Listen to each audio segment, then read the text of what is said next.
Hello and welcome back, ladies and gentlemen, to another Historical Humans Heritage. And today we are going to the Great Plains of Canada, looking at an indigenous site with one of the best names, Head Smashed in Buffalo Jump.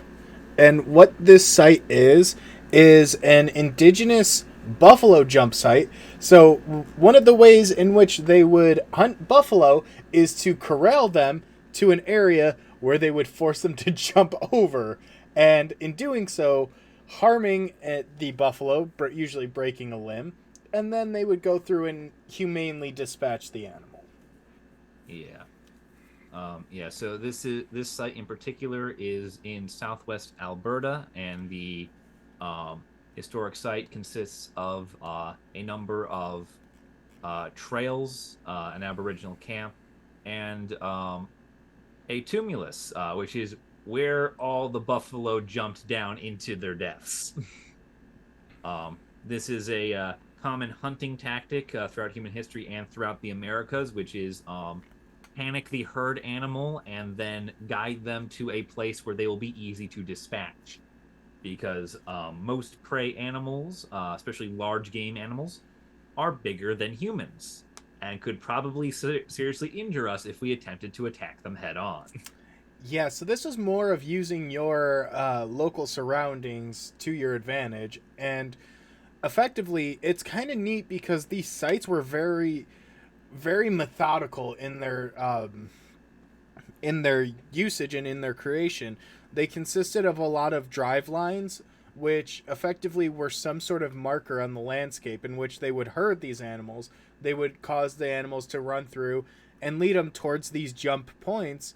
And then at the bottom, after the animals have been dispatched, you see a butchering and processing site on site where they would quickly carve up the animal. They would take the hide. They would quickly carve the bones. They would take the meat. It was an incredibly efficient process.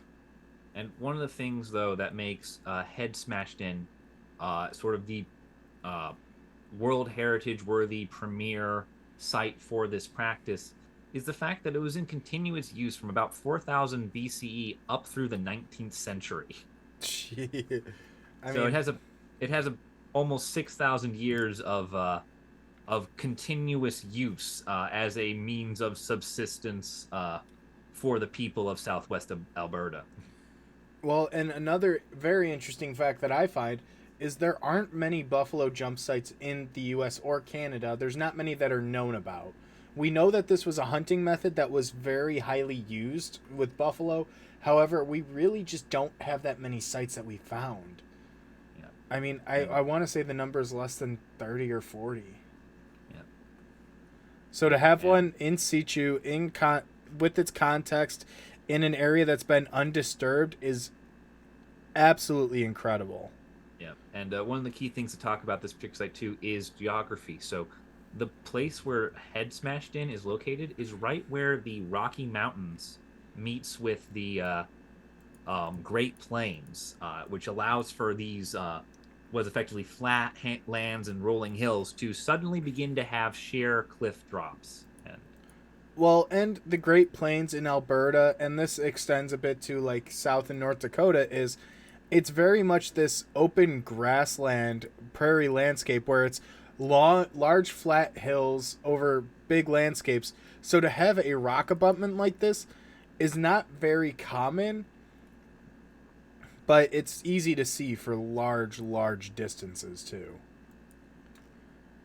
It's so fascinating to see. And this site in particular is massive. The UNESCO World Heritage Site is 3,626 hectares. mhm, So almost the entire landscape, it seems.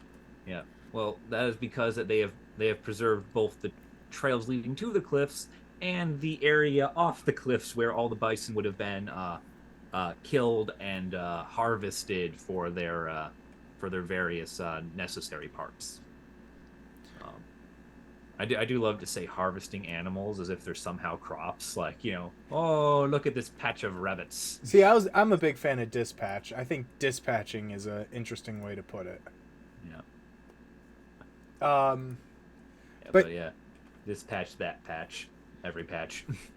What I also But think is kind of interesting too is the authenticity of the site is superb. They have been conducting systematic excavation since the 60s, so there's a lot of information known about it. But the only real threats come coming from this site is almost entirely nature. oh, And oh yeah, wind and rain is the main threat. erosion, yeah.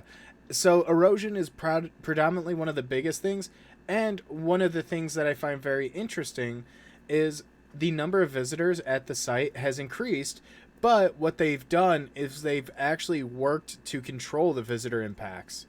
So to really try and negate the negatives, because I think when it comes to like negative impacts on sites, we think of Machu Picchu or Lasso, but it impacts every single site.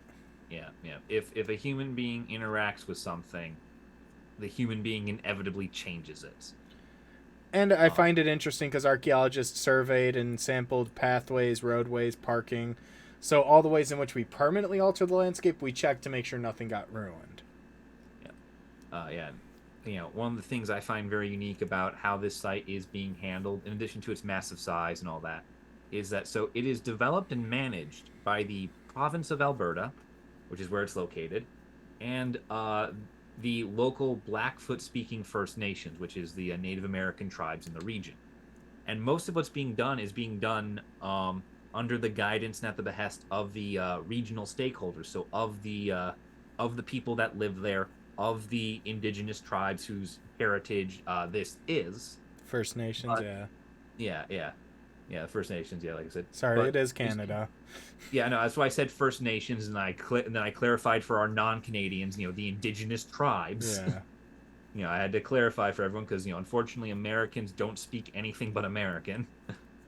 Uh, but what's interesting, Justin, is that there is no management plan in place for the property.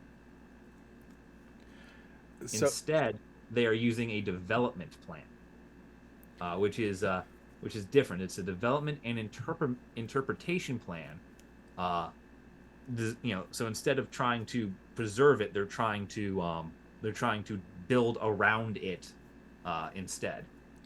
well, and part of the other reason why there is no specific management plan is a lot of the parts of this specific UNESCO site are under control and in some cases ownership of private ranchers. So there's a lot of lands that are owned by the provincial government that are leased out to these cattle ranchers, and there are some that have privately been deeded the lands.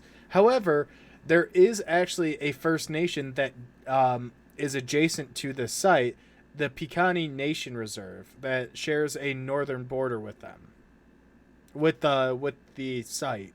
So Yeah, it's kind of interesting because there are some arguments of, you know, how destructive cattle grazing could be, but in with a small enough impact on the landscape, it could preserve it too, while still having monetary and financial benefits that people care so heavily for.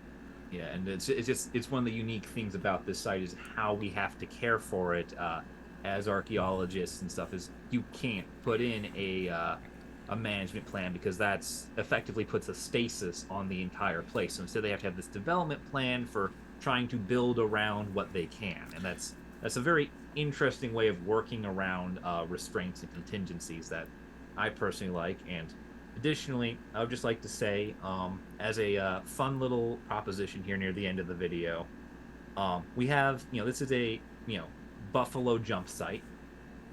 We have plenty of cattle already along the trails. Oh Historical no. reenactment.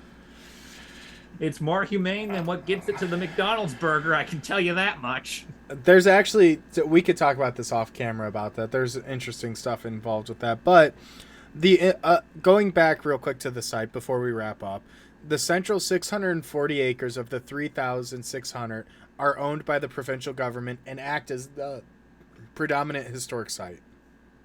So that is what's preserved. That is what kept in place, and the remainder of about 3,000 hectares of land are what's being that mixed use, that development plan, and to at even further, Canada has preservation laws, including the National Historic Site in 1968, and the province of Alberta designated a provincial historic resource in 1979, protecting the property under the Alberta Historic Resources Act. Kind of crazy how a lot of places have those acts, you know, almost like it's important.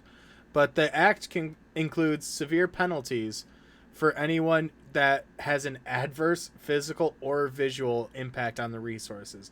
And that's a big one. A lot of people don't realize, but historic properties are also protected on their view shed because Yep. the setting in a lot of places can be impacted and can be negative. To the point where I think they also have a specific way and a specific fence that is used for the sites around it. Yeah, I believe that is correct there, but uh I think that'd be a good place to wrap up in this To lovely jump little site. off. Yeah.